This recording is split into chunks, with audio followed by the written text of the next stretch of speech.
Dina Boluarte persiste et signe. Malgré les mises en garde de l'ONU et de la Cour interaméricaine des droits de l'homme, la présidente du Pérou ne recule pas et accorde l'amnistie aux forces armées ayant combattu contre les guérillas de gauche entre 1980 et 2000. En promulguant cette loi d'amnistie, le gouvernement péruvien et le Congrès reconnaissent le sacrifice de nos forces armées, de notre police nationale et des groupes d'autodéfense qui ont participé à la lutte contre le terrorisme.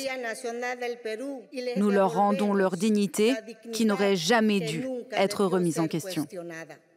Dans les années 80, deux guérillas d'inspiration maoïste et indigéniste, le Sentier Lumineux et le mouvement révolutionnaire Tupac Amaru, prennent les armes contre l'État péruvien et commencent à s'implanter dans les régions rurales.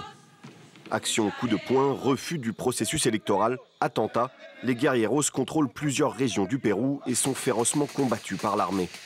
Entre 1980 et 2000, les chiffres officiels font état d'environ 70 000 morts au total et de près de 20 000 disparus. Dans les années 2000, la guérilla décline et l'armée péruvienne reprend progressivement le contrôle du pays. Peu de militaires sont alors jugés pour les exactions commises durant le conflit. Cette nouvelle loi d'amnistie vient donc appuyer là où ça fait mal, et les ONG des droits humains dénoncent une trahison envers les victimes péruviennes civiles. Car la loi pourrait enterrer des centaines de procédures judiciaires en cours. La présidente balaye les critiques d'un revers de main.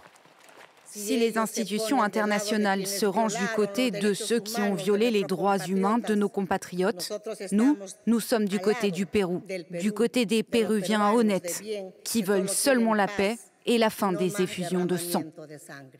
L'amnistie s'appliquera aux militaires et civils qui n'ont pas encore été jugés par la justice péruvienne. Elle prévoit également la libération des condamnés âgés de plus de 70 ans.